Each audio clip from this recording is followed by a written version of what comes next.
الشيطان الرجيم الحمد لله رب العالمين بارئ الخلائق أجمعين والصلاة والسلام على أشرف الأنبياء والمرسلين حبيبنا وحبيب إله العالمين أبي القاسم المصطفى محمد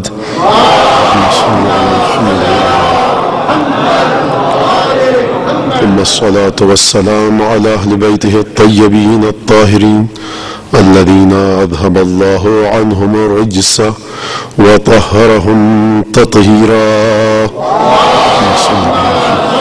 واللعنة الدائمة على أعدائهم أجمعين من الآن إلى قيام يوم الدين.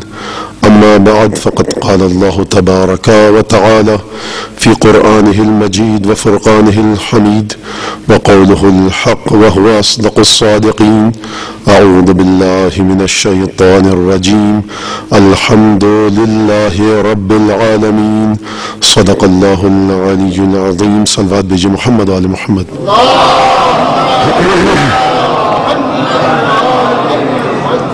عزیزان گرامی، آپ حضرات نے محرم کے مہینے کو گزارا زداری کی، جناب سیدہ کو ان کے لال کا پرسہ دیا. دعا یہی ہے کہ بحق جناب سیدہ پروردگار عالم آپ کی اس عزاداری کو قبول فرمائے، اور جو جو قدم اس سلسلے میں اٹھائے گئے پروردگار ان سب لوگوں کو اجر جزیل عنایت کرے. جس نے بھی یہاں اس مقام پر یا دنیا میں جہاں جہاں بھی فرش عزا کو بچھایا، پروردگار عالم سے دعا یہی ہے کہ پروردگار عالم اس کی اس خدمت کو قبول فرمائے اور ان کی نسلوں میں اس برکت کو جاری و ساری و قائم و دائم رکھے.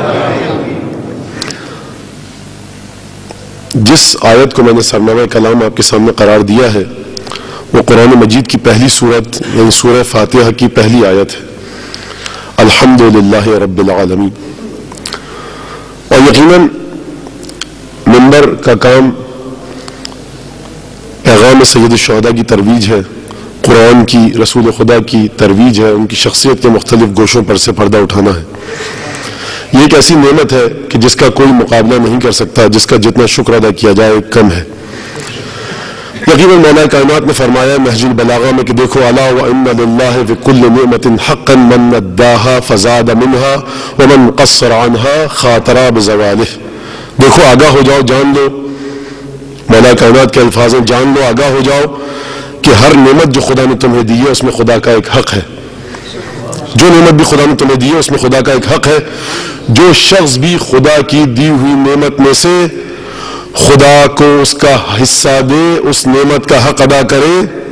تو بڑی توجہ کے ساتھ سنیے گا کہ جو نعمت بھی پروردگار عالم نے دی ہے انسانوں کو، جو انسان بھی اس نعمت میں سے اس نعمت کا حق ادا کرے تو دیکھو، جان لو، یاد رکھو، زادہ منہا، تو اس نعمت کو گویا اس انسان نے اس حصے کو، حق کو ادا کر کے زیادہ کر لے گا وہ انسان اس نعمت کو. ومن قصر عنہا، اور جو نعمت کے حق کی ادائیگی میں کوتاہی کرے گا، خاطر بزوالہ، تو گویا اس نے اپنی دی ہوئی نعمت کو، جو خدا نے اس نعمت کو اسے عطا کیا ہے، زوال اور فنا کے خطرے میں ڈال دیا. یقیناً یہ ملک جہاں پہ ہم اور آپ اس وقت موجود ہیں، اس میں ہمیں بہت سی نعمتیں ملی ہیں، اور ایک نعمت یہی کہ آپ اپنے لیے ذریعہ معاش کا بندوبست کر رہے ہیں. اس نعمت کا جواب کس طرح سے دیا جائے؟ اس ملک میں آپ لوگ رہائش پذیر ہیں، اس نعمت کا جواب کس طرح سے دیا جائے؟ شکر ادا کیا جائے اس نعمت کا. مولا کائنات فرماتے خیر البلاد ما حملک، بہترین شہر وہ ہے جو تیرے بوجھ کو برداشت کر لے. تو دیکھیے، نہایت امن و امان کے ساتھ، نہایت بہترین انداز میں آپ کو یہاں کی انتظامیہ کی جانب سے عزاداری کی اجازت دی گئی ہے. اس سے بڑھ کر یہ ملک آپ کو کوئی اور نعمت مہیا کر نہیں سکتا. تو شکریہ ادا کرنے کا طریقہ یہ ہے کہ اس ملک میں ایک بہترین شہری بن کر رہیے، یہاں کے قوانین کی پاسداری کیجئے، یہاں کے قوانین کی حفاظت کیجئے. ہرگز ایسا کوئی کام نہ کیجئے جس کے ذریعے آپ کی عزاداری کے ذریعے یہاں کے رہنے والوں کو تکلیف ہو، کیونکہ ایسا کرنا نعمت کی ادائیگی میں کوتاہی ہے. اور مولا کائنات فرما چکے ہیں کہ نعمت کے حق کی ادائیگی میں جو کوتاہی کرے گا تو گویا اس نے نعمت کو زوال کے، فنا کے خطرے میں ڈال دیا. اور جو چاہتا ہے نعمت بڑھتی رہے، نعمت ازدیاد کے سلسلہ، نعمت کا تسلسل اسی طرح سے آگے بڑھتا رہے، تو اسے چاہیے کہ اس نعمت میں سے حق ادا کرے. اور حق یہی ہے جب مولا کائنات نے فرمایا کہ بہترین شہر وہ ہے جو تمہارے بوجھ کو برداشت کر سکے. تو اس بہترین شہر کا حق ہے، ہر چیز کا ایک حق ہوتا ہے. اس بہترین شہر کا حق یہ ہے کہ آپ اس شہر کی تعمیر اور ترقی میں بہتر سے بہتر کردار ادا کیجیے، اس شہر کے قوانین کی پابندی اور پاسداری کیجیے، اس شہر میں اس انداز سے رہیے کہ اس شہر کے رہنے والے آپ کے وجود کی برکت سے ایک سکون، اطمینان اور آرام کا احساس کر سکے. یقیناً جب بات آئے گی منبر کی اور سید الشہداء کی تو یقیناً پدر گرامی سید الشہداء کا تذکرہ ہوگا، پنجتن کا تذکرہ ہوگا. اور یہ ماہ سفر ہے، وہ مہینہ ہے کہ جس کی پہلی تاریخ کو داخلہ اہل بیت ہوا شام میں.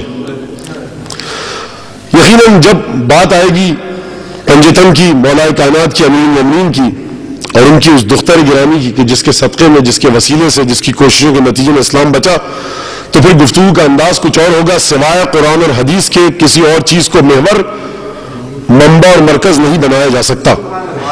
اور دیکھیے، اور جب بات آئے گی امیر المومنین کی تو سب سے پہلے قرآن پر گفتگو ہوگی، حدیث پر گفتگو ہوگی، اور اس کے بعد یہاں پر ایک مزاج کے حوالے سے بھی اور ان لوگوں کی خدمت کو بھی ہمیں زندہ رکھنا ہے، باقی رکھنا ہے، یاد کرنا ہے کہ جنہوں نے اپنی شخصیت کو مولا کائنات کے لیے ختم کر دیا.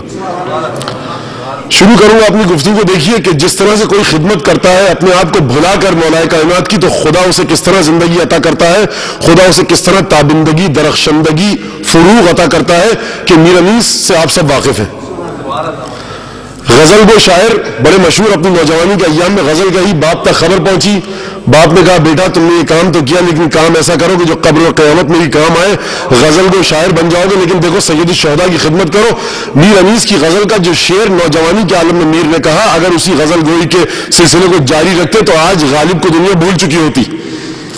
دیکھیے شعر میں عرض کروں گا، یقیناً اس شعر پر مجھے منجمد نہیں ہونا ہے، ٹھہرنا نہیں ہے، گفتگو آگے تک لے کے جانی ہے.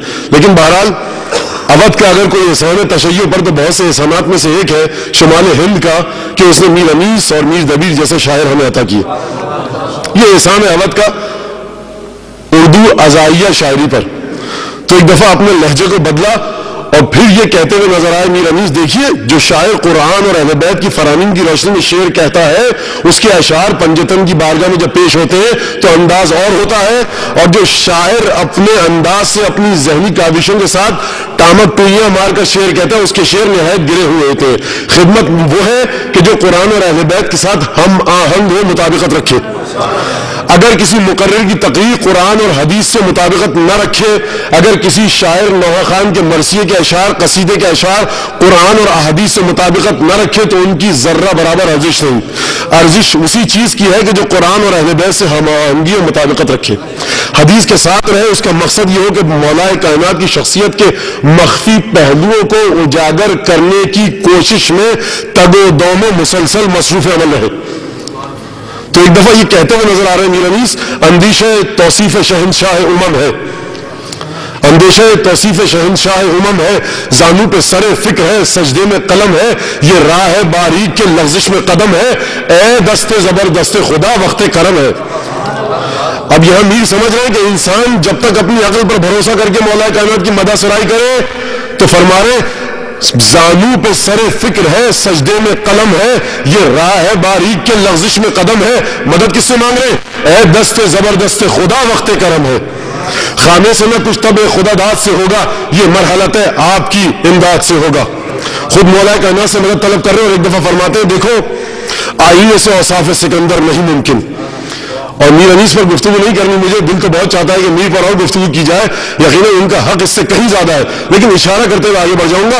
میر انیس کی ایک بڑی عجیب عادت یہ ہے کہ ردیف اور قافیے کے لحاظ سے اور مضمون اور محتوا اور معانی کے لحاظ سے اپنے آپ کو مشکل میں ڈالتے ہیں خود اور پھر نکل کر آتے. دیکھیے یہ بڑی اہم بات ہے کہ قافیے اور ردیف کی منجھدار میں اپنے آپ کو پھینک دیتے ہیں میر انیس، پھاند پڑتے ہیں اس میں، اور پھر غوطہ-زن ہو کر منجدار میں قافیہ اور ردیف کی مشکل میں گرفتار کرتے ہیں اپنے آپ کو، اور معدہ اور مضمون کی مشکل میں بھی گرفتار کرتے ہیں اپنے آپ کو، لیکن بڑے کامیابی کے ساتھ سرفراز ہو کر باہر نکلتے ہیں، اعلان کر رہے ہیں میر انیس اپنی بے زبانی میں کہ دیکھو جو شاعر قرآن اور اہل بیت سے تمسک رکھ کے گفتگو کرتا ہے تو اس کی گفتگو کا ڈھنگ کچھ اور ہوتا ہے۔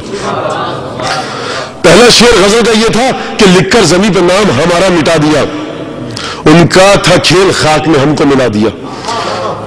دیکھیے جو لوگ اردو ادب سے شغف رکھتے ہیں وہ سمجھ سکتے ہیں کہ جو نوجوانی میں شعر ایسا کہے غزل کا، وہ جب بڑھاپے کی حدود میں پہنچتا تو کیا کیا مار کے غزل کی زمین میں سر نہ کر لیتا، لیکن ایک دفعہ بدل دیا اور یہ کہتے ہوئے نظر آئے اندیشہ توصیف شہنشاہ امم ہے، زانو پہ سر فکر ہے، سجدے میں قلم ہے، یہ راہ ہے باریک کے لغزش میں قدم ہے، اے دست زبردست خدا وقت کرم ہے، خامے سے نہ کچھ تب خدا داد سے ہوگا، یہ مرحلت ہے آپ کی امداد سے ہوگا، آئینے سے اوصاف سکندر نہیں ممکن، ذرے سے ثنائے شہ خاور نہیں ممکن، بلبل سے کبھی وصف گلے تر نہیں ممکن، اور جبریل سے تعریف پیمبر نہیں ممکن۔ ممکن ہے کسے شعر الہی کی ثنا کا، ممکن ہے کسے شعر الہی کی ثنا کا، اور پھر فرماتے ہو سکتا ہے بندے سے ادا شکر خدا کا۔ دیکھیے کس انداز سے اپنے آپ کو قافیہ اور ردیف کی مشکل میں ڈالا، معانی اور مضمون کی مشکل میں ڈالا، اور کس کامیابی سے نکل کر آئے۔ ہو سکتا ہے بندے سے ادا شکر خدا کا۔ ایک صلوات بھیجیے محمد عالم۔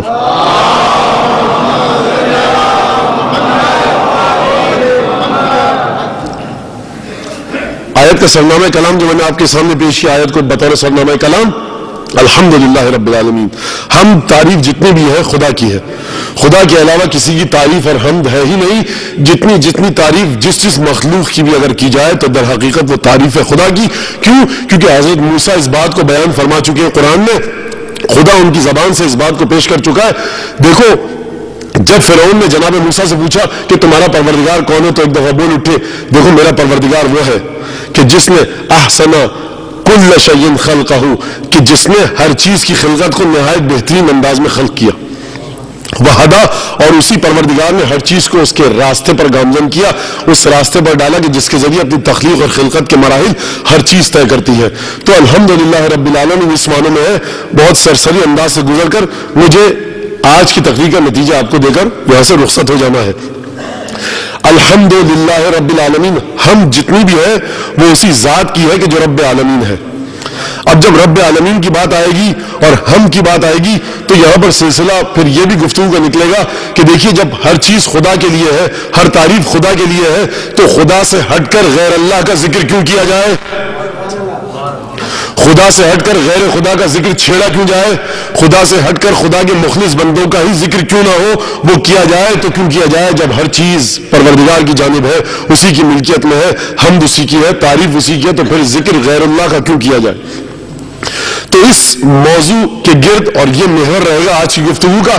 دیکھیے اس بات کو سمجھنے کے لیے مجھے نہیں پتا کہ میری گفتگو کس حد تک سمجھی جائے گی یا نہیں سمجھی جائے گی، بہرحال جتنی سمجھی جائے یا نہ سمجھی جائے مجھے اس سے غرض نہیں ہے، پیغام دے کر جانا ہے۔ جن حضرات کی سمجھ میں آ جائے الحمدللہ رب العالمین، جن کی سمجھ میں نہ آئے فصبر جمیل، صبر کیجیے گا، ہو سکتا ہے اگلی گفتگو کے مراحل میں کچھ اور منازل گفتگو کی واضح ہو جائے۔ تو دیکھیے جب پروردگار عالم نے اعلان کیا الحمدللہ رب العالمین، تو جانا پڑے گا ہمیں کہ پروردگار عالم جب اپنی وجود کی برکات کو انسانوں تک، اپنی مخلوق تک روشناس کروانا چاہتا ہے تو انداز کیا ہوتا ہے؟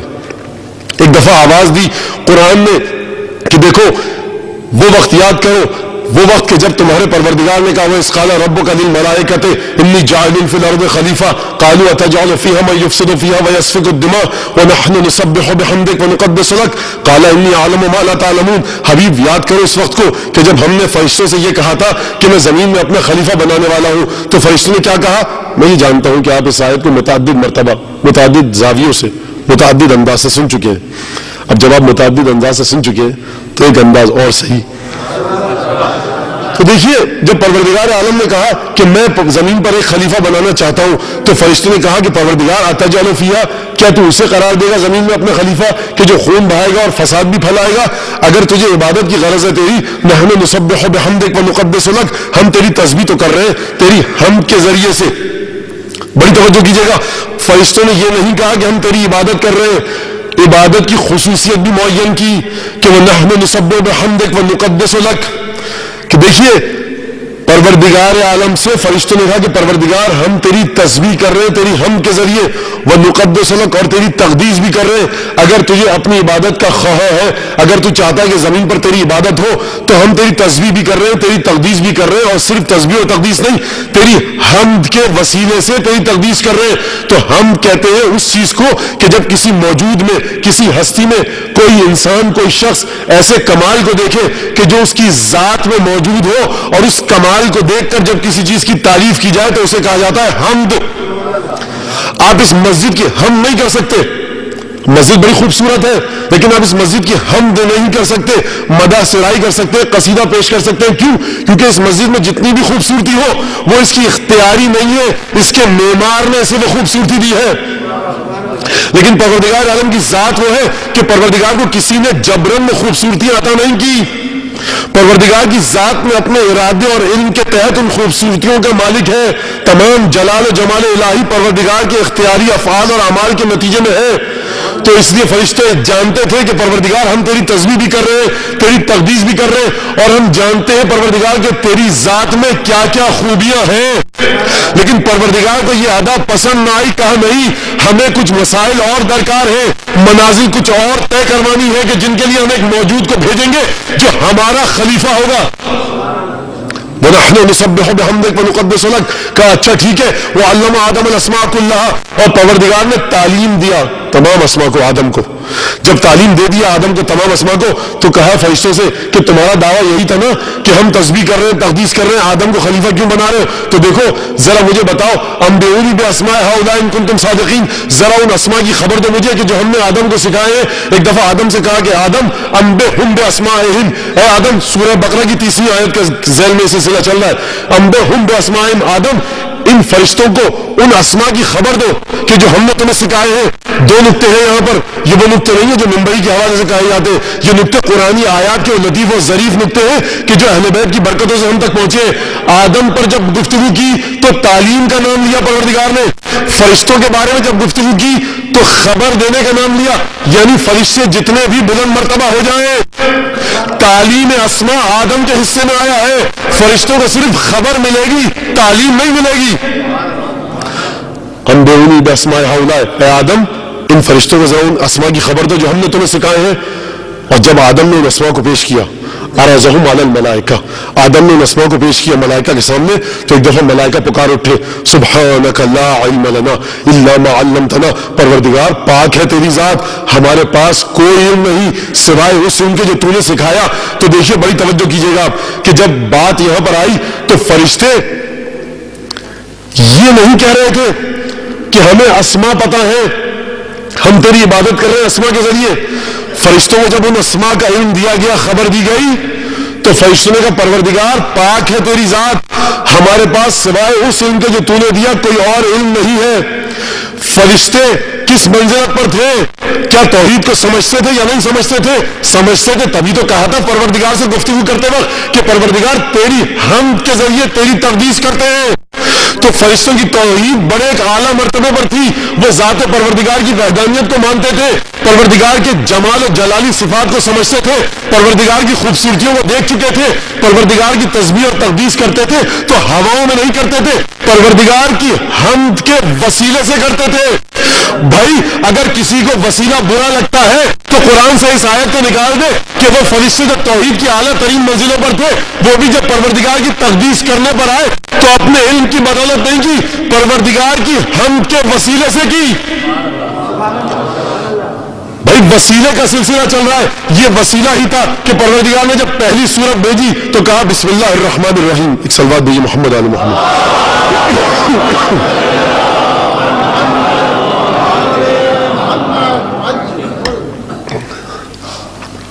فرمایا بسم اللہ الرحمن الرحیم، اقرأ بسم ربک الذی خلق خلق الانسان من علق اقرأ وربک الاکرم الذی علم الانسان بالقلم علم الانسان بالقلم، پڑھو اس رب کے نام سے کہ جس نے انسان کو قلم کے ذریعے سکھایا۔ تو پروردگار عالم کی کتاب آئی ہے توحید، کو پہنچانے کے لیے یہ عجیب توحید ہے کہ جس میں پروردگار اپنی قرارت کا ذکر کر رہا ہے، انسان کو تعلیم دینے کا ذکر کر رہا ہے۔ وہ خدا کی جس کی قدرت مطلقہ ہے، وہ خدا کی جس کی قدرت اور طاقت کے آگے کسی ہستی کی قدرت اور طاقت اس کا مقابلہ نہ کر سکے، وہ پروردگار بھی جب یہ کہے کہ ہم نے انسان کو سکھایا، تو اس پروردگار کی حکمت کا تقاضا یہ ہے کہ قلم کے وسیلے کا سہارا لے کر انسان کو سکھائے۔ تو دیکھیے جب پروردگار عالم قلم کے وسیلے کا سہارا لے کر انسان کو سکھائے گا تو انسان کی مجال کیا کہ پروردگار عالم کی بارگاہ میں اپنی عبادتوں کو بغیر کسی وسیلے کے بھیج سکے۔ بس ایک دفعہ آدم کے ساتھ گفتگو ہوئی، آدم انہیں یہ تعلیم دو، اسما، یہ اسما سکھاؤ، ان اسما کی خبر دو۔ سبحانک لا علم لنا الا ما علمتنا، پروردگار ہمارے پاس کوئی علم نہیں ہے۔ اچھا دیکھو میں نے کہا تھا نا تم سے کہ انی عالم و ما لا تعلمون، میں وہ جانتا ہوں جو تم نہیں جانتے۔ اس کا مطلب یہ ہے کہ پروردگار عالم نے آدم کو جو اسما کی تعلیم دی وہ کچھ ایسا انداز سے دی تھی کہ فرشتے آدم کے علم کا مقابلہ نہ کر سکے۔ یہ قرآن کی آیت ہے، یہ میں اپنی کوئی گفتگو نہیں کر رہا۔ آدم کے علم کا مقابلہ نہ کر سکے فرشتے۔ جب آدم کے علم کا مقابلہ نہ کر سکے فرشتے تو ہوا کیا تھا جو آدم کے علم کا مقابلہ نہ کر سکے؟ سلسلہ کیا ہوا تھا؟ قرآن کہنا کیا چاہتا ہے؟ قرآن بتلانا کیا چاہتا ہے؟ قرآن یہ بتلانا چاہتا ہے کہ دیکھو پروردگار عالم نے بھی جب اپنے علم کا روب، جب اپنے علم کا اقرار، جب اپنے علم کا اعتراف، جب اپنے علم کی عظمت کا اقرار فرشتوں سے لینا چاہا تو پروردگار عالم کی حکمت کا تقاضا یہ تھا کہ وہ آدم کے وسیلے سے اپنے علم کا اقرار فرشتوں سے لے۔ تو اس کائنات کی توحید کی بنیاد وسیلے پر ہے۔ یہ مسلمان آخر وسیلے کو چھوڑ کر جائے گا تو کہاں جائے گا؟ وہ پروردگار کہ جو فرشتوں کے مقابلے میں، کہ جو تقدیس کے منزل پر تھے، جو توحید کی منزل پر تھے، جو حمد الہی کی منزل پر تھے، جن کی توحید اتنی مضبوط تھی کہ جو پروردگار عالم کے سامنے سینہ ٹھوک کر یہ کہتے ہوئے آئے کہ وہ نحن نسبح بحمدک ونقدس لک، ان فرشتوں کے سامنے جب پروردگار نے اپنے اس گہرے علم کا مظاہرہ کرنا چاہا تو حکمت کا تقاضا تھا کہ آدم کے سہارے یہ مظاہرہ کرے۔ تو جب آدم کے سہارے پروردگار نے یہ مظاہرہ کیا تو یہ ماننا پڑے گا اور سمجھنا پڑے گا کہ مسلسل پروردگار کی حکمت یہ ہے کہ ہر دور میں کوئی نہ کوئی ذات، کوئی نہ کوئی ہستی ایسی ہونی چاہیے جو پروردگار علم کی وارث ہو اور ذات الہی کی خلیفہ بن کر اس زمین پر انسانوں کی رہنمائی کر سکے۔ درود دیجیے محمد آل محمد۔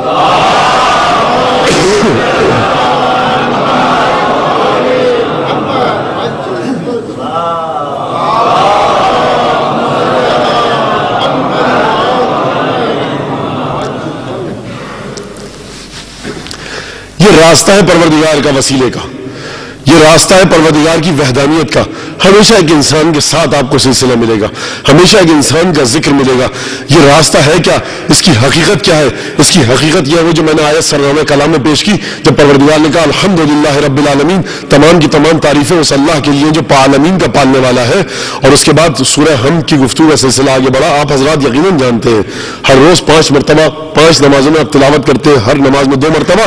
یقیناً میں یہاں پر آیت سورہ حمد کی مکمل تلاوت اس وجہ سے نہیں کرنا چاہ رہا کہ آپ حضرات آیتوں سے لا علم ہے، آشنائی نہیں ہے، صرف ایک یاد دہانی کے لیے اور تاکہ گفتگو کا سلسلہ ایک صحیح اپنے مقام پر آ کر آگے بڑھ سکے۔ پروردگار عالم نے جب سورہ حمد میں گفتگو کی تو الحمدللہ رب العالمین، حمد ہے اس خدا کی جو عالمین کا پالنے والا ہے۔ الرحمن الرحیم، رحمان الرحیم کی صفت کو گنوایا، یہ بھی پروردگار عالم کی ذات کی جانب اشارہ اور رہنمائی کرتی ہے۔ مالک یوم الدین، قیامت کا مالک وہی ہے، یوم دین کا مالک وہی ہے، جب قیامت کا دن آئے گا اس کا مالک وہی ہے۔ یہ بھی پروردگار کی ایک صفت ہے، ایک خصوصیت ہے، یہ بھی پروردگار کی ذات کی جانب اشارہ جا رہا ہے۔ الرحمن الرحیم بھی کہا، مالک یوم الدین بھی کہا، اور ایک دفعہ گفتگو کا سلسلہ تبدیل ہوا اور پروردگار نے کہا کہ اب یہ کہا کرو ایاک نعبد و ایاک نستعین، پروردگار ہم صرف تیری ہی عبادت کرتے ہیں اور تجھ سے ہی مدد مانگتے ہیں۔ جب گفتگو کا سلسلہ یہاں پر آیا کہ پروردگار ہم تیری ہی عبادت کرتے ہیں اور تجھ سے ہی مدد مانگتے ہیں تو کسی کے ذہن میں یہ شبہ آ گیا، یہ شک آ گیا کہ جب عبادت اسی کی اور مدد اسی سے مانگی جائے تو پھر غیر اللہ کا ذکر کیوں کیا جائے؟ ہے توجہ آپ کی کہ جب مدد اسی سے مانگی جائے، عبادت اسی کی جائے، تو جب مدد بھی اسی سے مانگی جائے، عبادت بھی اس کی جائے. حکم دیا جا رہا ہے کہ یہ پڑھو ایاک نعبد و ایاک نستعین، ہم تجھ ہی سے مدد مانگتے ہیں، تیری ہی عبادت کرتے ہیں. تو پھر غیر اللہ کا ذکر کیوں آئے؟ غیر خدا سے مدد کیوں مانگی جائے؟ درس توحید ہے الحمدللہ رب العالمین. سورہ حمد درس توحید ہے، توحید سکھلاتی ہے، توحید سمجھاتی ہے. دیکھیے پروردگار نے تمام خصوصیات اپنی بیان کی. الحمدللہ رب العالمین الرحمن الرحیم مالک یوم الدین. ایک دفعہ اب ایاک نعبد و ایاک نستعین خدا کی خصوصیت نہیں ہے، یہ بندے کی خصوصیت ہے. توجہ کیجیے گا اس بات پر. ایاک نعبد، اے میرے بندو، اب یہ میری خصوصیت نہیں ہے. مجھ سے مدد مانگنا یہ تمہاری محتاجی اور نیاز مندی کی علامت ہے. میری ہی عبادت کرنا یہ تمہاری خصوصیت ہے. خبردار عبادت کے سلسلے میں میرے علاوہ کسی اور کی ذات کا رخ نہ کرنا. مدد مانگنے کے سلسلے میں میرے علاوہ کسی اور کی ذات کا رخ نہ کرنا. یہ درس توحید ہے. درس توحید یہ ہے کہ تمام کی تمام حمد خدا کے لیے ہے، حمد اسی کے لیے ہے. رحمان الرحیم وہی ہے، قیامت کا مالک وہی ہے. مدد اسی سے مانگو، عبادت اسی کی کرو. اب دیکھیے یہ سب چیزیں میں نے آپ کو بتائی، یہ توحید ہے یا شرک ہے؟ سوال ہے آپ سے کہ یہ توحید ہے یا شرک ہے؟ بھئی یہ توحید ہے. وہی حمد اسی کے لیے رب العالمین ہے. رحمان الرحیم وہی ہے، مالک یوم الدین وہی ہے. تمام کی تمام خصوصیات اسی کی. ایاک نعبد و ایاک نستعین اسی کے لیے. یہ مسلمان نماز پڑھا ہے لیکن ایک دفعہ گفتگو کا لہجہ تبدیل ہوتا ہے اور یہ کہا جاتا ہے اہدنا الصراط المستقیم، کہ دیکھ پروردگار ہماری ہدایت کر صراط مستقیم کی طرف. تو بھائی یہ آپ بات متعدد مرتبہ سن چکے ہیں. دیکھیے وہ انسان کے جو اقرار کرتا ہے کہ تمام حمد خدا کی ہے، مالک یوم الدین بھی وہی ہے، رحمان الرحیم بھی وہی ہے، ایاک نعبد و ایاک نستعین بھی اسی کے لیے ہے، ہماری خصوصیت ہے اسی کے لیے ہے. وہ جو انسان ان تمام باتوں کا اقرار کر رہا ہے، ایک دفعہ لہجہ اور لب و لہجہ اور تیور تبدیل ہوتے ہیں آیت کے، اور حکم دیا جاتا ہے کہ یہ کہو ایاک نعبد و ایاک نستعین، پروردگار ہم تجھ ہی سے مدد مانگتے ہیں، تیری ہی عبادت کرتے ہیں. اور اہدنا الصراط المستقیم، پروردگار یہ تو نماز پڑھ رہا ہے، یہ تو تیری عبادت کر رہا ہے، یہ تیرے نبی کی رسالت کا کلمہ پڑھ چکا ہے، یہ تیری وحدانیت کا کلمہ پڑھ چکا ہے. اب اہدنا الصراط المستقیم کی کیا جگہ ہے جو تو حکم دے رہا ہے کہ دیکھو ہر نماز میں 2 دفعہ اسے پڑھنا؟ اور جب اہدنا الصراط المستقیم کی بات آئی تو یہاں پر پروردگار عالم دیکھو ان ربی علی صراط مستقیم، حبیب کہہ دے قرآن کی آیت کہ میرا پروردگار صراط مستقیم پر ہے. پروردگار صراط مستقیم پر، ہمیں مانگنا ہے صراط مستقیم کی ہدایت. پروردگار صراط مستقیم پر، ہمیں ضرورت ہے ہدایت کی صراط مستقیم کی جانب.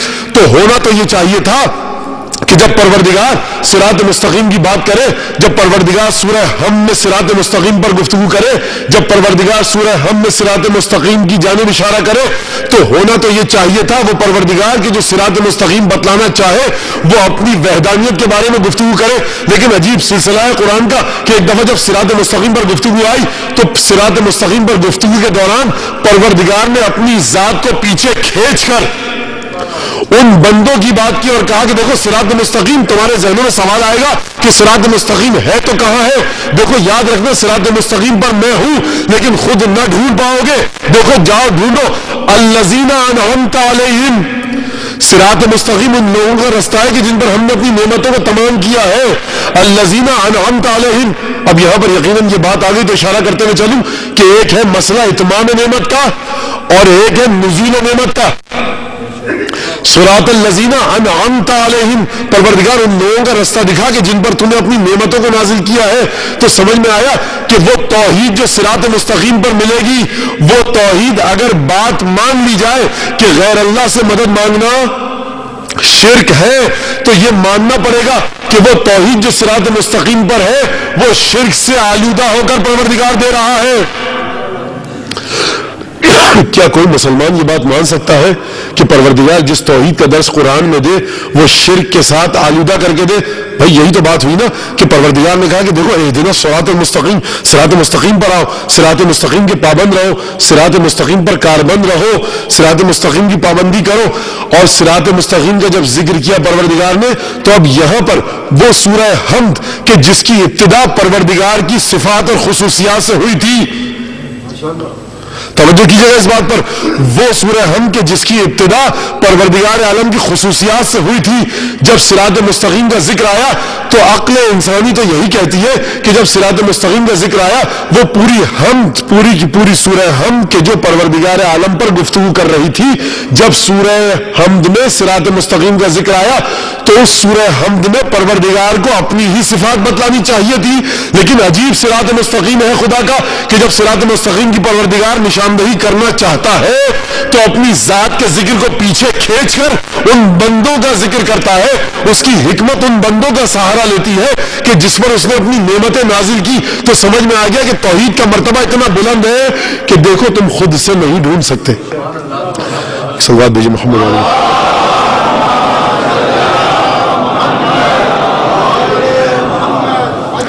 جاؤ ڈھونڈو ان بندوں کو کہ جن پر ہم نے اپنی نعمتوں کو نازل کیا، وہ ہمارے غضب کا مصداق نہیں ہے، وہ گمراہ نہیں ہے، وہ ہمارے راستے پر ہے۔ تو تمہیں اگر توحید بھی چاہیے ہوگی، اگر بنی نوع انسان کو توحید کی ضرورت ہے تو وہ بھی ان بندوں کے وسیلے سے ملے گی کہ جن بندوں کا ذکر قرآن نے کیا۔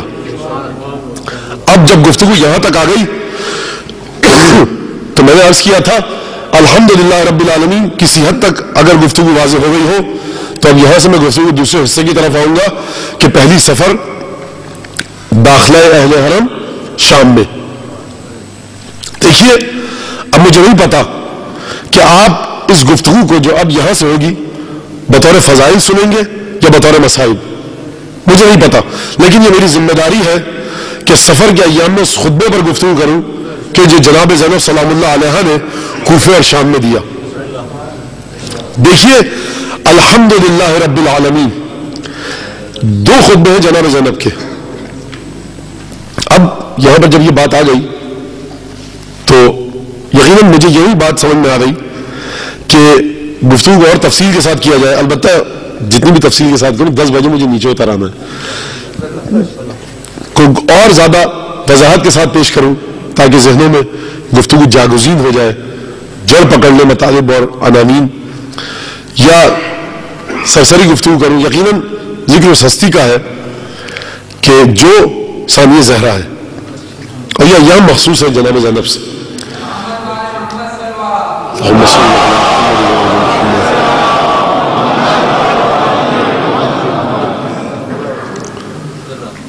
جناب زکریا نے جب اب یہ تمہید ہے کہ جناب زینب کا مقام، امید یہ ہے کہ اس گفتگو کے بعد کچھ سمجھ میں آ جائے، اور اب ہم اس کے بعد جو جناب زینب کی زیارت پر جانے والے لوگ یہ جناب زینب کا ذکر سنیں تو ان تمام نکات کو اپنے ذہن میں رکھ کر سنیں۔ جناب زکریا آپ یقیناً جانتے ہیں کہ جناب مریم کی والدہ نے نظر کی تھی، رب انی نظرت لک ما فی بطنی محررا فتقبل منی، پروردگار جو میرے یہاں جس اولاد کی ولادت ہونے والی ہے میں نے اسے تیری بارگاہ میں آزاد کیا، وقف کیا بیت المقدس کی خدمت کے لیے۔ یقیناً اس زمانے میں رواج تھا کہ بیت المقدس کی خدمت کے لیے اپنی اولاد کو لوگ وقف کر دیتے تھے، اور یہاں پر متعدد نکات ہیں، متعدد گفتگو کے پہلو ہیں، میں تمام پہلوؤں سے صرف نظر کرتے ہوئے اپنی گفتگو آگے بڑھاؤں گا۔ پروردگار نے اعلان کیا فتقبلها ربها بقبول حسن وانبتها نباتا حسنا، پروردگار فرما رہا ہے کہ ہم نے مریم کی ذات کو، مریم کے مقام کو، مرتبے کو قبول کیا، اور پھر پروردگار نے فرمایا وانبتها نباتا حسنا، اور بذات خود پروردگار نے پرورش کی جناب مریم کی بہت بہترین انداز سے، وکفلها زکریا، اور سرپرستی کی جناب مریم کی زکریا نے جو خود اولی العزم پیغمبر ہے۔ اور پھر اس کے بعد جب سلسلہ آگے بڑھا، کلما دخلا، جب بھی جناب زکریا آتے تھے، فی المحراب وجد عندها رزقا، جناب مریم کے پاس ایک رزق دیکھتے تھے۔ تو جناب زکریا نے پوچھا ان لک ھذا، مریم یہ رزق تمہارے پاس کہاں سے آیا؟ جناب مریم نے فرمایا کہ جناب زکریا دیکھیے یہ من عند اللہ ہے، پروردگار عالم کی جانب سے ہے، اور ان اللہ یرزق من یشاء بغیر حساب، پروردگار جب بھی دیتا ہے کسی کو مشیت اس کی تقاضا کرتی ہے، جب بھی چاہتا ہے بلا حساب دیا کرتا ہے۔ جناب زکریا پیغمبروں میں سے ہیں کہ جو خود پیغمبر کے والد بھی ہیں۔ جناب زکریا کے بارے میں اگر آپ کو سمجھنا ہے تو سورہ مریم کو پڑھیے جا کر، بسم اللہ الرحمن الرحیم، کاف ہا یا عین صاد، ذکر رحمت ربک عبدہ زکریا اذ نادى ربہ نداء خفیا۔ پروردگار فرما رہا کہ اے حبیب اس وقت کو یاد کرو کہ جب پروردگار کی رحمت نے زکریا کو یاد کیا۔ آپ پروردگار کی رحمت کو یاد کرتے ہیں، میں پروردگار کی رحمت کو یاد کرتا ہوں، بنی نوع انسان پروردگار کی رحمت کو یاد کرتے ہیں، لیکن پروردگار جب اپنے مقرب بندے زکریا کے بارے میں گفتگو فرما رہا ہے تو ایک دفعہ اعلان یہ ہو رہا ہے کہ اے میرے حبیب یاد کرو اس وقت کو، ذکر رحمت ربک عبدہ زکریا اذ نادى ربہ نداء خفیا رب انی وہن العظم منی واشتعل الراس شیبا ولم اکن بدعائک رب شقیا۔ پروردگار زکریا گفتگو فرما رہے، رب انی وہن العظم منی، پروردگار عمر رسیدہ ہو چکا ہوں، بوڑھا ہو چکا ہوں، ضعیفی کی منزل میں آ چکا ہوں، واشتعل الراس شیبا، پروردگار میرے بالوں میں سفیدی بھڑک چکی ہے، میرے بال سفید ہو چکے ہیں، ولم اکن بدعائک رب شقیا، اور پروردگار میں نے کبھی تیری دعا کرنے کے سلسلے میں کسی کوتاہی سے کام نہیں لیا۔ حبلی من لدن کا ولیہ، پروردگار مجھے ایک بچہ عطا کر، یرثنی و یرث من آل یعقوب واجعلہ رب رضیہ، پروردگار ایسا بچہ عطا کر، میں نے تیری دعا کرنے میں کبھی کوتاہی سے کام نہیں لیا، مجھے ایک اولاد چاہیے جو میری بھی وارث بنے اور آل یعقوب کی وارث بھی بنے۔ دیکھیے یہ بڑی عجیب اور بڑی دلچسپ گفتگو ہے جناب زکریا کی، سورہ مریم میں ہے، سورہ انبیاء اور قصص میں ہے یہ گفتگو۔ ایک دفعہ جب جناب زکریا جن کی عادت وہ ہے، دیکھیے قرآنی آیات ہیں، نہ قصے کہانیاں ہیں نہ داستان ہے، ایک ایک آیت میں ہزاروں لاکھوں معانی پوشیدہ ہیں، اور میری یہ ذمہ داری ہے کہ ان معانی میں سے اپنی بساط اور بذات کے مطابق آپ تک جتنے معانی اور مفاہیم کو پہنچا سکوں، شاید یہ میری اور آپ کی بخشش کا وسیلہ بن جائے۔ تو دیکھیے پروردگار عالم جناب زکریا کی زبان سے کیا ارشاد فرما رہا ہے کہ دیکھو اے زکریا، زکریا وہ ہے وَلَمْ أَكُنْ بِدُعَائِكَ رَبِّ شَقِيًّا، پروردگار میں نے کبھی تیری دعا کرنے میں کوتاہی سے کام نہیں لیا، یعنی جناب زکریا مسلسل دعاؤں میں مصروف رہے، عبادت میں مصروف رہے، لیکن جب سورہ انبیاء اور قصص کے اندر یہ ذکر ملتا ہے کہ جب جناب زکریا جاتے تھے جناب مریم کے پاس، اور آل عمران میں جناب مریم کے پاس جب جاتے تھے اور ان کے پاس رزق دیکھا تو رزق ظاہری دیکھا، مریم سے پوچھا کہ بیٹا مریم رزق آیا کہاں سے، بے موسم کے پھل کہاں سے آئے، میرا محراب میں جو تمہاری خدمت سرپرستی ہو تو میں کر رہا ہوں اور میں یہ پھل لا نہیں رہا، کوئی دوسرا انسان آ نہیں سکتا، تو یہ پھل آئے کہاں سے؟ مریم نے کہا ھذہ من عند اللہ ان اللہ یرزق من یشاء بغیر حساب، پروردگار جسے چاہتا ہے بلا حساب دیتا ہے۔ تو اب قرآن کے الفاظ سورہ زکریا اور سورہ آل عمران کو ملائیے، وہ زکریا کہ جو مسلسل دعا میں مصروف، وہ زکریا جو مسلسل عبادتوں میں مصروف، وہ زکریا جو ایک پیغمبر کے والد، وہ زکریا جو ابراہیم کی نسل سے، وہ زکریا جن کی عظمت یہ ہے کہ قرآن کا ایک سورہ ان کی دعا کے ساتھ شروع ہو رہا ہے، وہ زکریا جب مریم کے پاس ظاہری نعمتیں دیکھی تو ایک دفعہ طلب اٹھے، ایک کسک، ایک بھوک، ایک طلب دل میں اٹھی، ہنالک دعا زکریا ربہ، پروردگار نے کہا جب وہ مریم کے پاس پھل دیکھے نا تو وہ زکریا جو مسلسل دعاؤں میں مشغول تھے، وہ زکریا جو نماز تہجد بھی پڑھتے تھے، وہ زکریا جو رات کی تاریکی میں مصلی عبادت پر کھڑے ہوتے تھے، وہ زکریا جو مسلسل دعاؤں میں مناجات میں مصروف تھے، جب مریم کے پاس ظاہری دنیاوی پھل دیکھے تو اپنے آپ اپنی طلب کو نہ روک سکے۔ قرآن کے الفاظ ہے ہنالک دعا زکریا ربہ، وہاں زکریا نے طلب کر ایک دفعہ دعا کی۔ نعرہ تکبیر،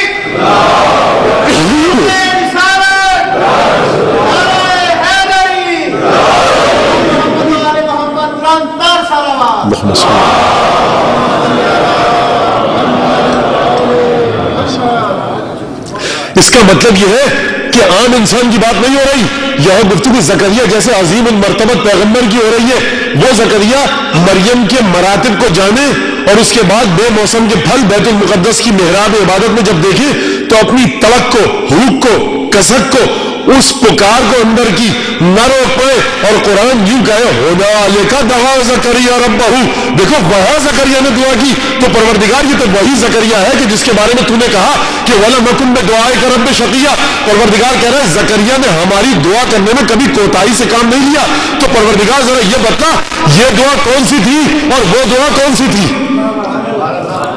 فنادت الملائکۃ وہو قائم یصلی فی المحراب، اس کے بعد ملائکہ نے ندا دی، پکارے زکریا کو، وہ وقت کہ جب زکریا محراب عبادت میں نماز کے لیے کھڑے تھے، یا یحییٰ یا زکریا انا نبشرک بغلام اسمہ یحییٰ، اے یحییٰ ہم تمہیں بشارت دے رہے ہیں ایک بچے کی جس کا نام یحییٰ ہے، لم نجل ہم نے اس سے پہلے کسی کا نام یحییٰ نہیں رکھا۔ تو سمجھ میں یہ آیا کہ جب انبیاء کے گھروں میں بچے پیدا ہوتے ہیں تو ان کا نام رکھنے کی ذمہ داری بھی خدا کی ہی ہوا کرتی ہے۔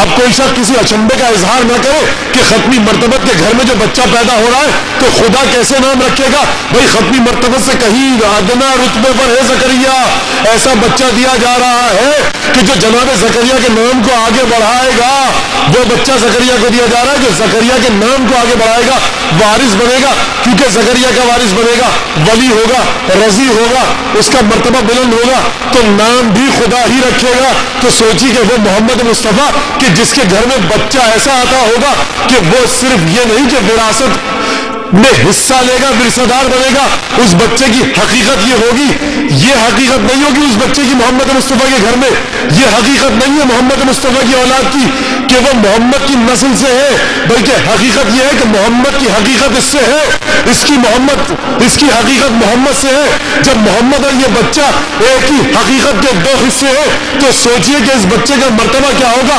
حق ہے پروردگار کو یہ کہنے کا، اے محمد دیکھو اس بچے کا نام بھی تم نہیں رکھو گے، ہم اس بچے کا نام رکھیں گے۔ اور جب یہ بچہ پیدا ہو کر اس سے پہلے کہ محمد مصطفیٰ کی آغوش میں آئے، ملائکہ اس کی زیارت کے مشتاق ہوں گے، یہ بچہ ابھی گہوارے میں ہوگا، ساتوں آسمان کی جبریل سیر کروا کے لے آئیں گے۔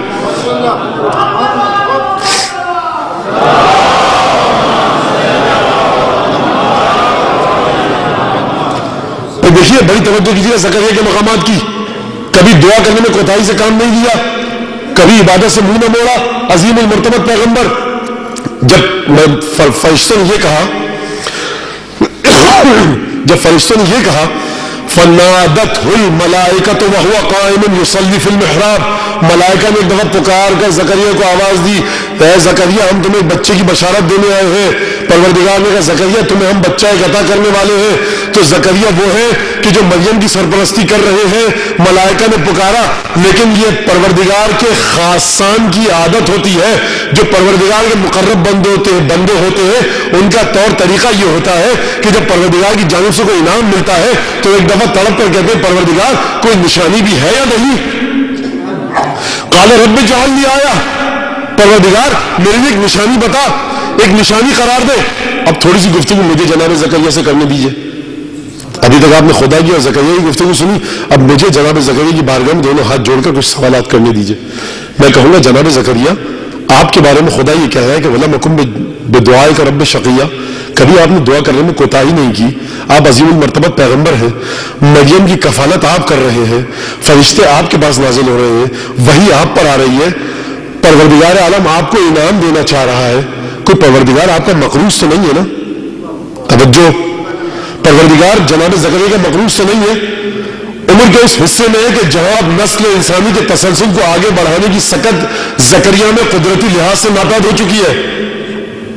دیکھیے مجھے ہر عمر کے حصوں سے تعلق رکھنے والوں کا خیال رکھنا پڑ رہا ہے، اس حصے میں ہے زکریا وامرأتی عاقر، اور میری زوجہ بھی اس مرتبے پر ہے، اس مرحلے پر ہے عمر کے کہ جہاں سلسلہ نسل انسانی کو آگے بڑھانے میں کسی کردار کو یہ خاتون ادا نہیں کر سکتی۔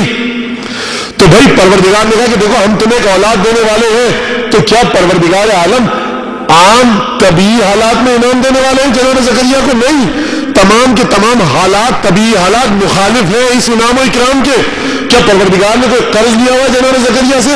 تو پروردگار سے کی بارگاہ میں آ کر جناب زکریا نے یہ کیوں کہا رب اجعل لی آیہ، کوئی نشانی ہو تو بتلا؟ لگتا یہ کہ پروردگار جناب زکریا کے مقروض ہے۔ بھائی یہ بات اس وقت کی جاتی ہے کہ مجھے نشانی چاہیے کہ جب آپ کسی سے اپنا قرضہ واپس مانگنے جائیں، کہے گا بھائی پرسوں دے دوں گا، بھائی ثبوت وعدہ کیجئے، پکا وعدہ۔ لیکن اگر آپ کسی سے قرض مانگنے جائیں اور وہ کہے گا میں آپ کو قرض دے دوں گا کل، حضور بڑی مہربانی ہے آپ کی، آپ یہ نہیں کہیں گے دعوے کا ثبوت کیا ہے، وہ کہے گا اماں حضور میں آپ کو قرضہ دے رہا ہوں، دعوے کا ثبوت کیا مطلب صبح آئیے، اگر نہیں ملا تو ٹھیک ہے، نہیں ملا قرضہ یہ میری مرضی ہے، دوں یا نہ دوں۔ تو جناب زکریا کو انعام ملنے والا ہے، جناب زکریا کا مقروض نہیں ہے خدا، لیکن ایک دفعہ طلب کر یہ بولے رب اجعل لی آیہ، پروردگار کوئی نشانی ہے؟ اس کا مطلب یہ ہے کہ پروردگار کے انعام کو دیکھنے کے لیے بھی پروردگار کے مقرب بندے پروردگار سے نشانی چاہتے ہیں. تو دیکھیے جب پروردگار کا انعام مل رہا ہو تو پروردگار کے مقرب بندے پروردگار سے نشانی آیت طلب کرتے ہیں. اب ذرا سوچیے جناب زینب کے بارے میں کہ کس انداز کی زندگی گزری. اب ذرا یہ سوچیے کہ جناب زینب نے کس نشانی کو دکھلانے کی درخواست کی ہوگی. جناب زینب کو نعمتیں نہیں مل رہی ہیں, یہ جناب زینب کو آرام دہ بستر نہیں مل رہا ہے, جناب زینب کو پرتعیش زندگی نہیں عطا ہو رہی ہے, بہترین لذیذ خوش ذائقہ اطعام نصیب نہیں ہو رہا ہے, صحرا کی گرمی برداشت کرنی ہے, تشنگی بھوک اور پیاس برداشت کرنی ہے, تعزیانے کھانے ہیں, دربار میں خطبہ سنانا ہے, قید خانے میں جانا ہے, ہر مصیبت برداشت کرنی ہے. وہ زکریا تھے, انعام مل رہا تھا تب پکار اٹھتے کہ پروردگار کوئی نشانی تو دکھلا.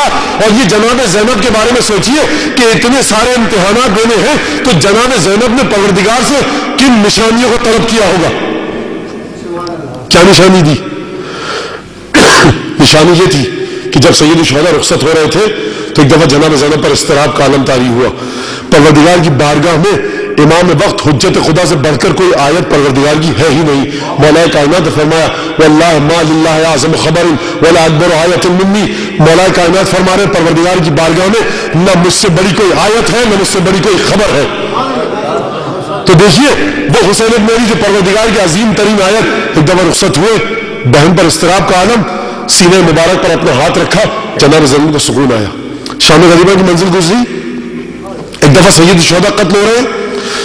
یہ جناب زینب کو پیغام دینا ہے. دیکھیے نہ میں یہ قصد کر رہا ہوں کہ مسائل ہے, نہ میں یہ قصد کر رہا ہوں کہ فضائل ہے. میرا قصد اور میری نیت اور میرا ارادہ یہ ہے کہ یہ مقامات اور فضائل جناب زینب کبریٰ سلام اللہ علیہ ہیں جو آپ تک پہنچانے ہیں. آپ کا جی چاہے گریہ کیجئے یا آپ کا جی چاہے بطور فضائل سنیے, یہ میری ذمہ داری نہیں, یہ ذمہ داری آپ کی ہے. تو دیکھیے ایک دفعہ گئی, مسئلہ کیا ہے؟ مسئلہ یہ کہ جناب زینب کو جو سب سے بڑا کٹھن امتحان ہے وہ یہ کہ بھائی بہن کی محبت میں محصور نہیں کرنا ہے اپنی قربانی کو. ہر لحظہ ہر آن ہر منزل پر یہ بتلانا ہے کہ دیکھو یہ حجت خدا تھا. جب شہید کیا گیا سید الشہداء کو تو کیا کیا؟ کسی عام عورت کی طرح بیان نہیں کیے, مدینے کا رخ کر کے کہا ہے صلی علیک ملیک السما, یا رسول اللہ ہے نانا رسول اللہ, صلی علیک ملیک السما, صلاۃ و سلام آپ پر پروردگار کا, ھذا حسین کا مرمل بالدماء, یا رسول اللہ نانا یہ آپ ہی کا حسین ہے جو اپنے خون میں غلطا ہے, مقطع الاعضاء مسلوب العمامۃ والرداء, یہ وہی آپ کا حسین ہے جو کربلا کی خاک میں جس کا بدن مبارک غلطا ہے. اور اس کے بعد ایک عجیب انداز سے گفتگو کی ہمارے ساتھ سے, یہ اپنے ساتھ ایقتل ابن رسول اللہ وانت تنظر الیہ, کہ حسین کو قتل کیا جا رہا, تو خاموش تماشائی بنا ہوا کھڑا ہے. 11 محرم آئی, قافلہ آگے بڑھا اور اس کے بعد دربار کوفہ میں پہنچے. دخلت زینب علی ابن زیاد, جناب زینب ابن زیاد کے دربار میں داخل ہوئی. آیت اللہ نظم محمد حسن شیرازی تھے, 1892 میں ان کا انتقال ہو چکا ہے. ان کے گھر میں عراق میں رہتے تھے یہ سامرہ میں. ایک دفعہ ایک ذاکر آیا جو انہی کا شاگرد تھا, وہ بھی عالم تھے, یہ بھی مجتہد, اپنے زمانے کے مرجع تقلید. ایک دفعہ ذاکر نے داخلہ کوفہ پڑھا اور یہ کہا دخلت زینب علی ابن زیاد, زینب ابن زیاد کے دربار میں داخل ہوئی. مجلس برقت طاری ہوئی اور یہ ذاکر مسائل کو آگے بڑھ کر پڑھنا چاہتا تھا کہ قبلہ نے ہاتھ کے اشارے سے ذاکر کو مزید پڑھنے سے روک دیا اور کہا اب اس کے بعد کون سے مسائل پڑھو گے, کہ جب زینب ابن زیاد کے دربار میں داخل ہو. اور اس کے بعد پھر جناب زینب کے ساتھ وہ گفتگو. عبید اللہ ابن زیاد بڑا ظالم آدمی, لیکن جناب زینب کی گفتگو کا انداز دیکھیے, کس انداز سے بازار کوفہ میں خطبہ دیا. دیکھیے یہ کون خاتون ہے, یہ کون عورت ہے جس کے 18 بھائی شہید ہو چکے ہیں, حسین اور عباس جیسا بھائی جا چکا ہے, علی اکبر جیسے بھتیجے کی لاش کو دیکھ چکی ہے, بھوک اور پیاس کا عالم ہے. لیکن ایک دفعہ جب خطبہ دیا تو جناب زینب کی منزلت دیکھیے, جناب زینب کا کردار دیکھیے. فَأَوْمَعَدْ بِيَدِهَا فَسَكَنَتِ الْأَجْرَاسُ وَالْأَصْوَاتُ. کوفے کے اندر جب جناب زینب نے خطبہ دینا شروع کیا تو ہاتھ کا اشارہ کیا. مقتل کے الفاظ یہ ہے فَسَكَنَتِ الْأَجْرَاسُ وَالْأَصْوَاتُ. تمام لوگ جو شور مچا رہے تھے ایک دفعہ ان کی آوازیں گھٹ گئی اور اونٹوں کے گلے میں بندھی ہوئی گھنٹیوں میں سے آواز آنا بند ہو گئی. میں ایک درخواست کروں گا جناب زینب سے کہ بی بی آپ کا اتنا مرتبہ ہے, آپ صاحب اعجاز بی بی ہے, تو جب خیمے جل رہے تھے اس وقت آپ نے خیموں کو اپنے اشارے سے آگ کیوں نہ بجھا دی؟ دیکھیے جناب زینب حکم خدا کی پابند ہے. یزید اور عمر سعد میں اتنی طاقت نہیں کہ جناب زینب کو قید کر سکے. جناب زینب اگر پابند ہے، اگر قید ہے تو حکم سید الشہداء کے نتیجے میں قید ہے. ایک دفعہ خطبہ دینا شروع کیا، یا اہل الکوفۃ یا اہل الغدر والخطر اتبکون فلا رقاد الدمع، تم لوگ رو رہے ہو، تمہارے آنسو کبھی نہ تھمے. کیا تم جانتے ہو اتعلمون ای کبد لرسول اللہ فرأیتم وای دم لہ سفکتم وای حرمت لہ انتہکتم؟ تم جانتے ہو تم نے رسول اللہ کے کس جگر گوشوں کو پامال کیا ہے؟ تم جانتے ہو تم نے رسول کے گھرانے کی کس حرمت کو پامال کیا ہے؟ کیا تم جانتے ہو کہ تم نے رسول کے کس بیٹے کو موت کے گھاٹ اتار دیا ہے؟ کیا تم جانتے ہو کہ تم نے رسول کی کن بیٹیوں کی حرمتوں کو پامال کیا ہے؟ خطبہ دیا ایک دفعہ، حالات میں دیگرگونی پیدا ہوئی، حالات میں دیگرگونی پیدا ہوئی. اور اس کے بعد ابن زیاد کے دربار میں الحمدللہ الذی، ابن زیاد کہہ رہا ہے حمد ہو اس خدا کی کہ جس نے تمہیں ذلیل کیا. اب جناب زینب کیا کہے؟ حمد ہو اس خدا کی کہ جس نے ہمیں قتل سے سرفراز فرمایا. ان الشہادۃ لنا کرامہ، شہادت ہمارے لیے باعث افتخار ہے. انما یکذب الفاجر، ہمیشہ جھوٹا وہ ہوتا ہے جو فاسق ہوتا ہے، ہم نہیں ہے، وہ کوئی اور ہے. یہ کون بی بی بول رہی ہے جسے ہر لحظہ یہ خوف طاری ہو سکتا ہے کہ ابھی قتل کا حکم آ سکتا ہے. پابند سلاسل ہے لیکن آواز میں لغزش نہیں ہے. اور ایک دفعہ قافلہ چلا شام کے دربار میں، جب شام کے دربار میں قافلہ چلا تو اس کے بعد وہاں جناب زینب سے گفتگو. ایک دفعہ یزید نے مڑ کر پوچھا، اس گفتگو اپنے آخری مراحل میں ہے. ایک دفعہ یزید نے مڑ کر پوچھا من ہذہ المتنکرہ، یہ عورت کون ہے جو گمنام انداز سے کھڑی ہے، جو ہماری طرف کوئی توجہ نہیں کر رہی؟ کہا یہ زینب بنت علی ہے، یہ علی کی بیٹی زینب ہے. دیکھیے جس نے شیر فاطمہ پیا ہو، جس کی رگوں میں مولا کائنات کا خون ہو، زمانے کی نارنگی دیکھیے کہ وہ یزید کے دربار میں پابند سلاسل کھڑی ہو.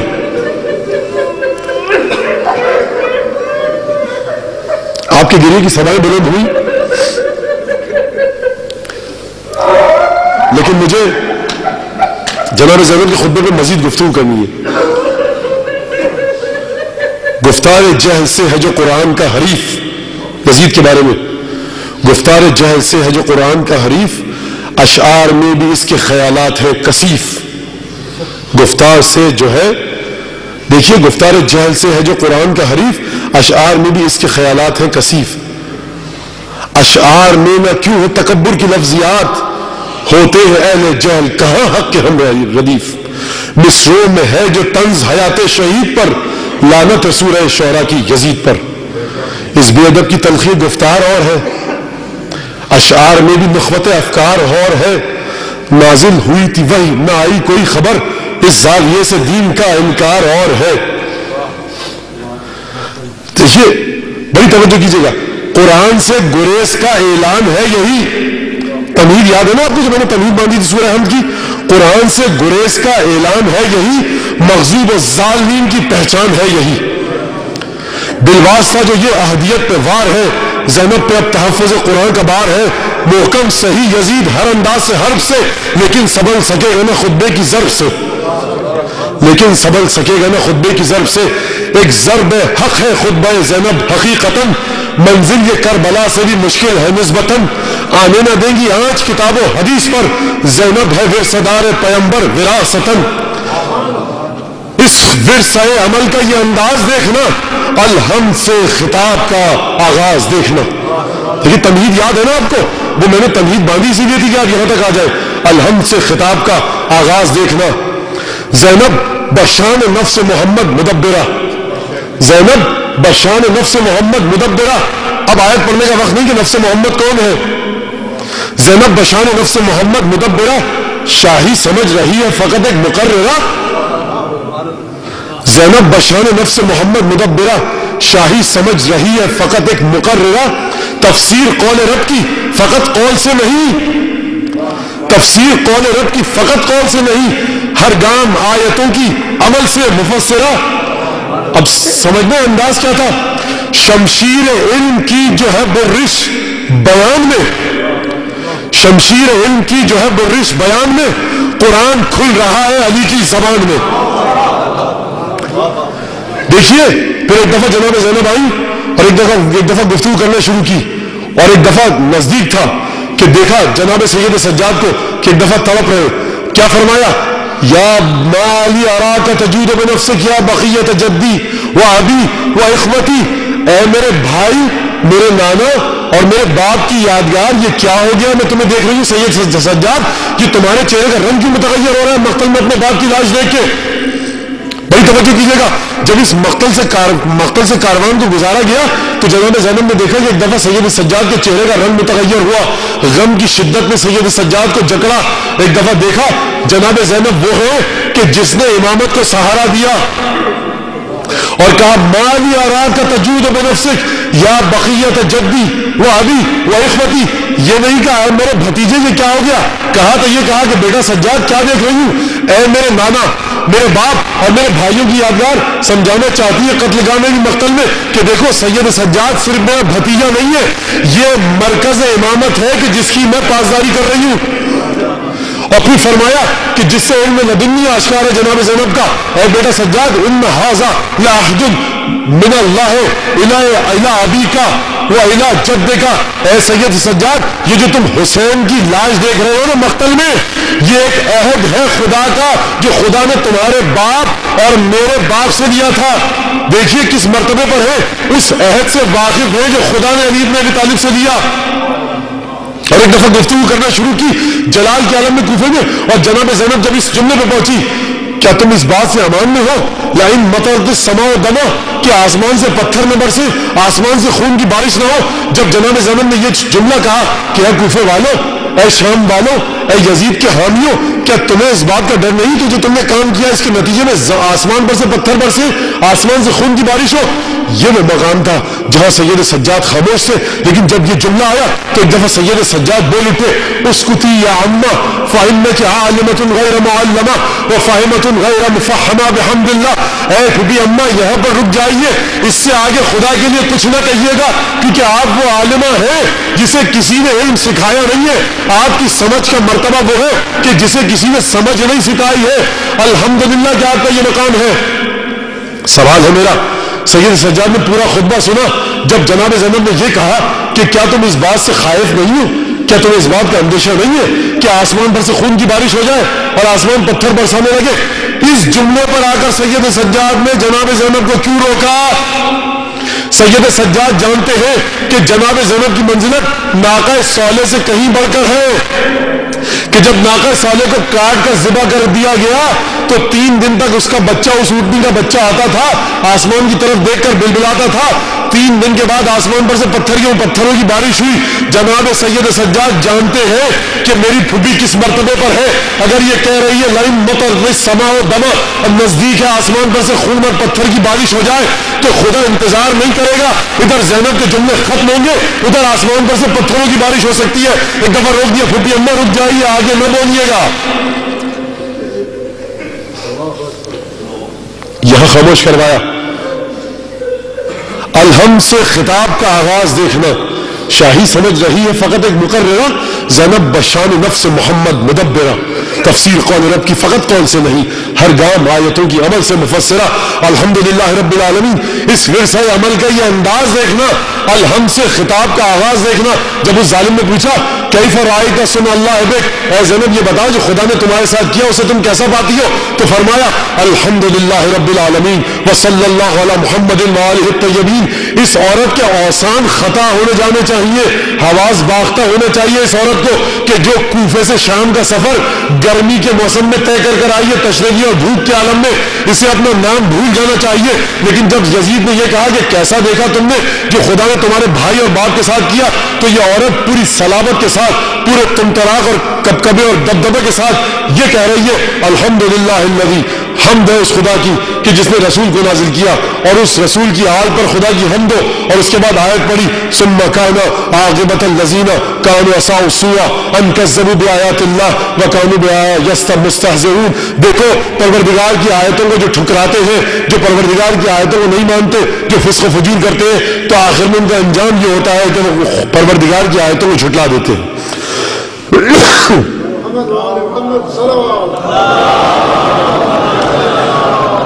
پروردگار کی آیتوں کو جھٹلا دیتے ہیں اور یہ کہا کہ یزید تو یہ سمجھ رہے تخت و تاج جو تیرے پاس ہے تو خدا کی نعمت ہے.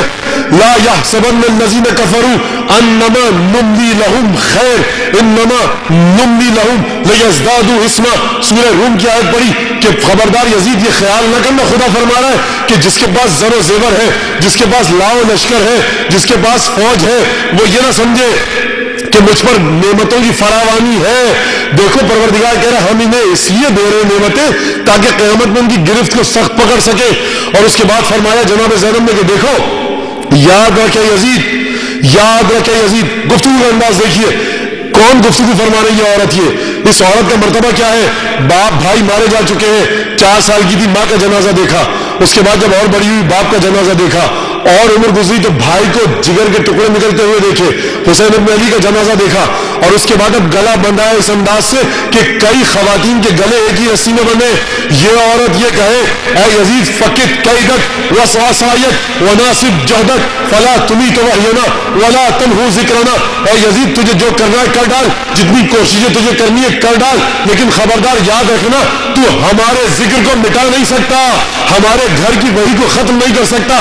یاد رکھو. اپنی سید سجاد سے مخاطب ہو کر کہا تھا اے سید سجاد دیکھو یاد رکھو ایک قوم ایسی آئے گی کہ جنہیں زمین کے فرعون نما بادشاہ نہیں پہچانتے, جو یزید جنہیں نہیں جانتا, یہ آئیں گے وَيَنْصَمُونَ عَلَمْ لِقَبْرِ أَبِيكَ سَيِّدِ الشُّهَدَاء. وہ آئیں گے اور تیرے باپ سید الشہداء کی قبر پر ایک جھنڈا اور علم لگائیں گے اور وہ مسلسل زیارت کریں گے. ظالم بادشاہ مسلسل یہ چاہیں گے بیٹا سید سجاد کہ تیرے والد کی تیرے باپ کی قبر ختم ہو جائے, لیکن وہ جتنی کوششیں کریں گے کہ تمہارے باپ کی قبر کو مٹائیں, مٹا نہ پائیں گے. وہ جتنی کوششیں کریں گے مٹانے کی, فلا یزداد الا علوا, تمہارے والد کی قبر کا مرتبہ اتنا بلند ہوتا رہے گا دنیا والوں کے سامنے. یہ علم لدنی کی علامت ہے حضور, یہ علم لدنی ہے. کہاں تاریخ تھی, کیا واقعات تھے. اور ایک دفعہ یزید کے دربار میں جب آئے تو گفتگو اس شان سے شروع کی ہے کہ دیکھو یزید لا تمیت وحینا, تم ہمارے ذکر کو ختم نہیں کر سکتے, تم ہمیں مار نہیں سکتے, تمہیں جو کرنا ہے کر لو. اور پھر یہ فرمایا اے یزید امن العدل ابن الطلقاء, اے ہمارے آزاد کردہ غلاموں کی اولاد, امن العدل ابن الطلقاء. کون بیوی کہہ رہی ہے یہ, کون بیوی؟ خدا کی قسم پہاڑ اپنی جگہ سے ہل جائے یہ بیوی نہ ہلے. کس ببانگ دول کس انداز سے کہہ رہی ہے؟ اندیشہ یہ ہے کہ قتل کر دی جا سکتی ہے یہ بیویاں, لیکن خوف کا عالم نہیں ہے. کیوں؟ زینب بشان نفس محمد مدبرہ, شاہی سمجھ رہی ہے فقط ایک مقررہ, تفسیر قول رب کی فقط قول سے نہیں, ہر گام آیتوں کی عمل سے مفسرہ. امن العدل ابن الطلقاء, اے آزاد کردہ غلاموں کی اولاد, کیا یہ انصاف ہے؟ تخدیروں کا نساء کا وینا کا وہ بنات رسول اللہ سبایا یساق و بینا کما تساق ترکمت بیلم. اے ہمارے آزاد کردہ غلاموں کی اولاد, یہ کہاں کا عدل ہے کہ تیری بیٹیاں اور بیویاں تو پردے میں رہے اور رسول کی بیٹیاں بے پردہ ہو کے بازاروں میں گھمایا جائے. پھر کہا, خود اس کی وجہ بتائی, کیف ترتجا مراقبۃ من لا نفذ فیہ اکباد الاسقیاء ونبت لحمہ من دماء الشہداء. اے یزید میں کیا کروں, تجھ سے خیر کی امید کیسے رکھ سکتی ہوں؟ ابھی تک تیرے دانتوں میں سے نیک لوگوں کے جگر کے ٹکڑے ٹپک رہے ہیں, اور اس سے بھلائی کی امید کیسے رکھی جا سکتی ہے کہ جس کا گوشت اگا ہو ہمارے گھر کے شہداء کا خون چوس چوس کے. یہ کون بیوی کہہ رہی ہے؟ ہاتھ بندے ہیں, پیاس کے مارے تشنگی کے مارے جان بلند ہے, آواز میں لغزش نہیں ہے. کیف ترتجا مراقبۃ من نفذ فیہ اکباد الاسقیاء ونبت لحمہ من دماء الشہداء. اے یزید دیکھ سن, انی لا استکثر تقیک واستحقر قدرک. اے یزید دیکھ بات سن, میں جو تجھ سے یہ بات کر رہی ہوں نا تو یقین رکھ میں تجھے اس قابل بھی نہیں سمجھتی کہ تجھ سے یہ بات کروں. اور دیکھ بات سن, تیری قدر کو میں بہت حقیر جانتی ہوں, لیکن کیا کروں, القلوب حرہ والعیون عبرہ, لیکن کروں تو کیا کروں, میرے دل میں آگ لگی ہے, میری آنکھوں سے آنسو بہ رہے, آنسو بہ رہے, میں کروں تو کیا کروں کہ میری ذمہ داری ہے کہ میں تجھے اس انداز سے دربار میں ذلیل کروں. انی لا استکثر تقیک ولا استحقر قدرک, تیری قدر کو, حقیقت کو, عزت کو میں اس سے کہیں حقیر سمجھتی ہوں کہ تجھ سے گفتگو کروں تو میری گفتگو کی قابل نہیں ہے, تو میری بات چیت کرنے کے قابل نہیں ہے. اور یزید سن, وما ایامک الا بدد وما ایامک الا عدد. یزید سن لے یہ کون کہہ رہا ہے؟ یہ فاتح بن کر نہیں آئی ہے شام میں، یہ زنجیروں میں جکڑ کے آئی ہے، تخت پر یزید بیٹھا ہے لاؤ لشکر کے ساتھ. یہ عورت کہہ رہی ہے، یہ بی بی کہہ رہی ہے، یہ فاطمہ کے خون کی معراج دیکھیے، یہ بی بی کہہ رہی ہے. یزید سن لے تیرے دن گنے جا چکے ہیں. وما ایامک الا عدد، تیرے دن گنے جا چکے ہیں. وما رأیک الا فلد، تیری رائے تیری سوچ دیوانگی کا شکار ہو چکی ہے. وما جمعک الا بدد، اور تیری فوج بہت جلد تتر بتر ہونے والی ہے. یہ کون سا علم ہے؟ یہ کس مرتبے کا علم ہے؟ یہ وہی علم ہے جو لدنی ہے، پروردگار کی بارگاہ سے ملا ہے. یہ وہی آیتیں ہیں جو پروردگار عالم نے جناب زکریا کو دکھائی تھی. کیا یہ وہی آیتیں ہیں؟ نہیں. جو جناب زکریا کو آیتیں دکھائی تھی، جناب زینب کو اس سے کہیں آگے کی آیتیں دکھائی ہیں. جناب زکریا بہت پیچھے رہ چکے ہیں. جناب زینب کے مقابلے میں وہاں انعام الہی کی بات تھی، یہاں امتحان الہی کی بات ہے. آیتوں کا انداز فرق ہوتا ہے، مختلف ہوتا ہے. انعام کے وقت جو آیتیں دکھائی جاتی ہیں وہ اور ہوتی ہیں، کٹھن امتحان کے وقت جو آیتیں دکھائی جاتی ہیں وہ اور ہوتی ہیں. بس ایک دفعہ سید الشہداء رخصت ہو کر گئے، لڑے، جنگ کی. ایک دفعہ حکم دیا گیا خیموں کو آگ لگا دو، خیموں کو آگ لگا دو. خیموں کا رخ کیا فوجوں نے، آگ لگائی گئی. ایک دفعہ جناب زینب آئی اور کہا بیٹا سید سجاد کیا حکم دیتے ہو، خیموں میں رہ کر جل جائیں یا باہر نکلے؟ کہا بیٹی باہر نکلیے، جان بچائیے. بس ایک دفعہ باہر نکلی، تمام بچے صحرا میں تتر بتر ہو کر پھیل گئے. ایک دفعہ شام غریبوں کا اندھیرا آیا. جناب زینب کو یاد ہے کہا تھا حسین نے رخصت کے وقت بہن زینب دیکھو میرے یتیم بچوں کی ذمہ داری اب تمہارے اوپر ہے، یہ امانتیں میں تمہیں دے کر جا رہا ہوں. ایک دفعہ شام غریبہ کا اندھیرا آیا، ایک دفعہ سکینہ کو بلایا، رقیہ کو بلایا، بہنوں کے حوالے کیا کہ دیکھو یہ حسین کے یتیم بچے ان کا خیال رکھنا. اب جب بچوں کو شمار کیا، گنتی کی تو 2 بچے کم نکلے. جناب زینب صحرا کی جانب گئی، اندھیرے میں بچوں کو ڈھونڈتے ہوئے آواز دیتی جاتی تھی، آواز دیتی جاتی تھی، ڈھونڈتی جاتی تھی. ایک دفعہ دیکھا تو بچے گلے میں باہیں ڈال کے صحرا کی تپتی ریت میں سو رہے تھے. جناب زینب یہ سمجھی کہ بچوں کو نیند آ گئی، شاید کہیں سے پانی مل گیا ہو. اب جب جناب زینب آئی انہیں جھنجھوڑ کر بیدار کرنا چاہا تو بچے اٹھے نہیں. جناب زینب یہ سمجھی کہ غشی طاری ہو چکی ہے. اب جو ان بچوں کو ایک دوسرے سے الگ کیا تو عزیزان گرامی بی بی سمجھی کہ تشنگی کی شدت کی وجہ سے ہلاک ہوئے ہیں. اب جب بچوں کو الگ کیا تو بی بی کو پتا چلا کہ یہ بچے شدت تشنگی سے ہلاک نہیں ہوئے تھے، ان کے سینے پر گھوڑوں کی سموں کے نشان تھے. جانتے ہیں یہ بچے جب شہید ہوئے تھے، جب فوجوں نے حملہ کیا تھا خیام حسینی کی طرف تو یہ بچے جب ڈر کر بھاگے تو لڑکھڑا کر گر پڑے. ارے فوجوں کے گھوڑے نہ رکے، ان بچوں کو کچلتے ہوئے چلے گئے. اور اس کے بعد جب جناب زینب آئی اور قافلہ چلا، میں کہوں گا بی بی آپ نے بڑے مصائب دیکھے، آپ نے بڑے ظلم دیکھے. ایک دفعہ جناب زینب کے دل میں ایک بھوک سی اٹھی. میں کہوں گا بی بی ابھی صبر کی منزلیں بہت آئیں گی، یہی کوفہ ہوگا، یہی کربلا ہوگی، یہی پر سر حسین ہوگا، نو کے نیزہ ہوگی شمر کے تازیہ میں.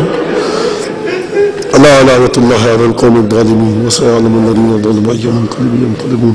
اللهم بحق محمد وعلى محمد صلى الله على محمد وعلى محمد وعجل فرجهم واهلك عدوهم من الجن والانس من الاولين والاخرين.